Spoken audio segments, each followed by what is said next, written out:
Fueled by Deathcast.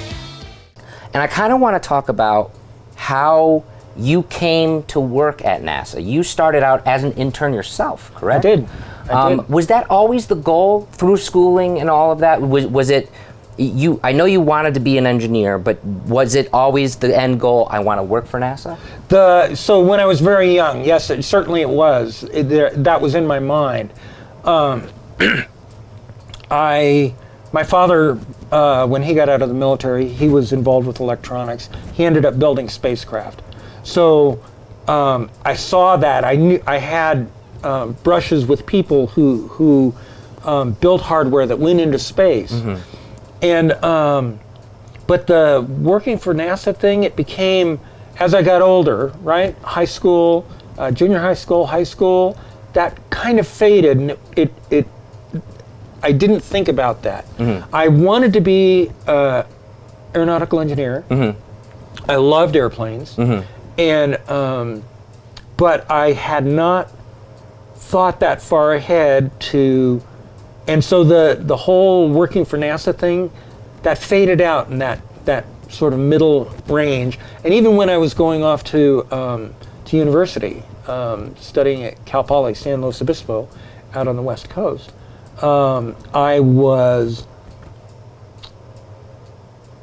no longer thought about NASA until I had an opportunity to go beyond my bachelor's degree. Mm-hmm. I would stay at the same school, and they were starting up a new master's program. I was actually there was one student the first year, and there were two students the second year, and I was one of the two students. Wow. The second year that they had a master's program.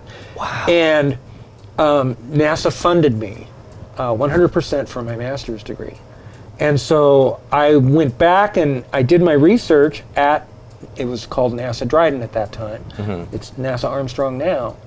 And I did some work that became very important, very, very fundamentally important in a lot of ways. There's this technique where we solve problems. You can write the equations for how this behaves, mm-hmm. okay? And what you do is you make certain fundamental assumptions up front, and then you put that into the problem, and then the problem tells you, the solution tells you what is going on. Mm-hmm. There's this very, very narrow class of these problems. Because of their importance, people have reversed it, where you think about, I need this result. Mm-hmm. How do I design the thing to give me this result? And that is incredibly rare. They're called inverse solutions in mathematics. Uh-huh. And I fell into one of those. And we were designing airfoils. The airfoil people, the flow people, what they tell you is, you tell me the shape and I can tell you what the flow is. Mm-hmm. No problem. And that is the state of the art today. We have computers that can give you that answer. It takes time to create the grid so that it can all calculate all this and give you the information at the end. To go backwards is a very difficult thing, and we were working on that problem.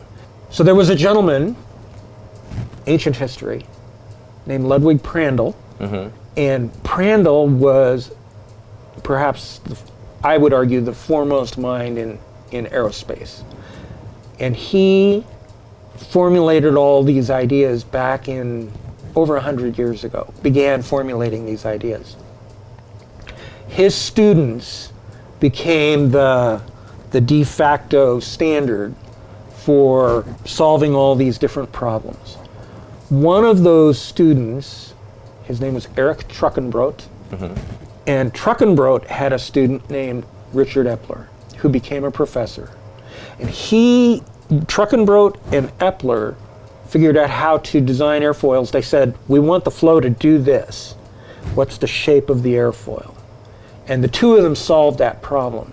So Epler added his part to this solution, and he got a graduate student to write the computer code for him.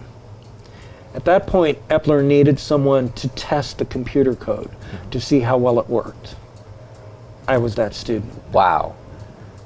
I was that student. And he was from University of Stuttgart, and I didn't speak a lick of German.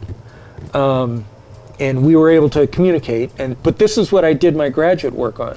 Wow. And when I got out, NASA, apparently they were impressed enough to take a chance on me, and they hired me right out of school.